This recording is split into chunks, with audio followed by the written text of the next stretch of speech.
ইতির সঙ্গে আমার প্রেম ছিল না। আমি তাকে কখনো বলতেই পারিনি যে তাকে আমার ভালো লাগে। অঙ্ক স্যারের পড়ার ব্যাচে আমি তাকে লুকিয়ে লুকিয়ে দেখতাম, ব্যাস এইটুকুই। তবুও আমার খুব ইচ্ছে করছিল ইতির জন্যে কিছু কিনি, একজোড়া দুল কিংবা একটা সরু চেন, নিদেন পক্ষে দুটো টিপের পাতা। কিন্তু নীলাঞ্জনদের কথা ভেবে আমি কিছুই কিনলাম না। এক্ষুনি হাজার রকম প্রশ্ন করবে ওরা, স্কুলে গিয়ে আমাকে জ্বালিয়ে মারবে সারাক্ষণ।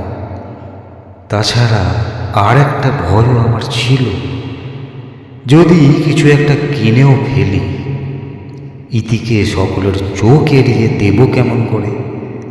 আর আমি দিলেই কি সে নেবে? সে তো জানেই না মনে মনে তাকে কত ভালোবাসি আমি।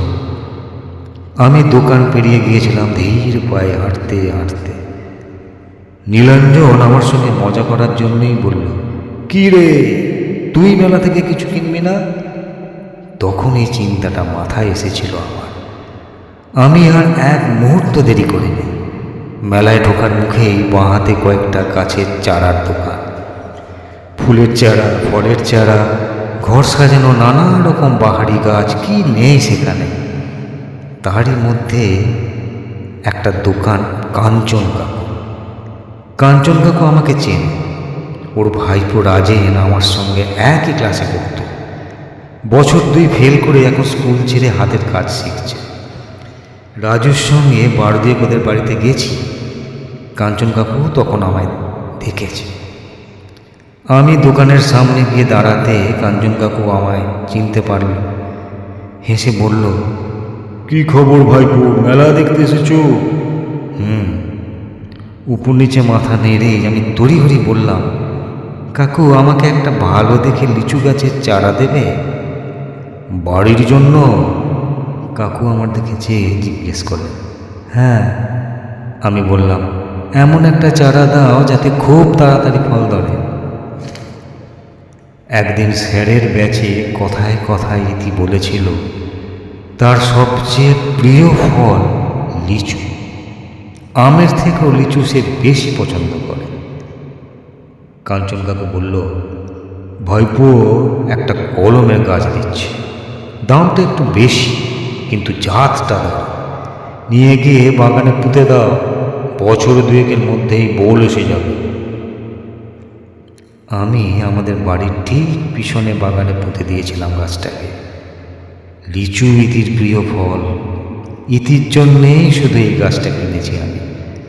তাই গাছটা খুব প্রিয় ছিল আমার, যাতে সত্যি দুটো ফল ধরে খুব সেবা যত্ন করতাম আমি গাছটাকে।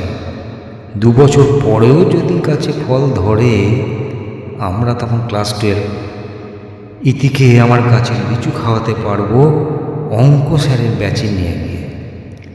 ইতি পড়াশোনায় খুব ভালো, আমি জানতাম ও সায়েন্স নিয়েই পড়বে। শুধু ইতির সঙ্গে একসঙ্গে পড়তে হবে বলেই আমি পড়াশোনায় আরও মন দিয়েছিলাম।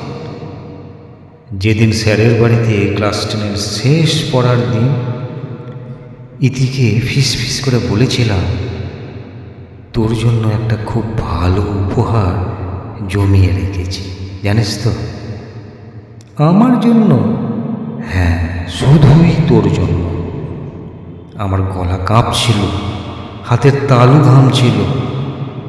ইতি সেই প্রথম আমার চোখের উপর সরাসরি নিজের চোখ রেখেছিল। কৌতূহলী হয়ে জিজ্ঞেস করেছিল, কি উপহার? একটা গাছ। গাছ? অবাক হয়েছিল ইতি। হ্যাঁ, মাথা নিচু করে বলেছিলাম, লিচু গাছ। তুই লিচু খেতে ভালোবাসিস? কাঞ্চন কাকু বলেছে 2 বছরের মধ্যেই গাছে ফল আসবে।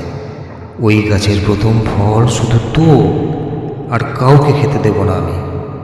তুই একদিন আমাদের বাড়িতে আসবি। তোর বাড়িতে? ভ্রু কুঁচকায় ইতি। কেন? গাছটাকে দেখতে।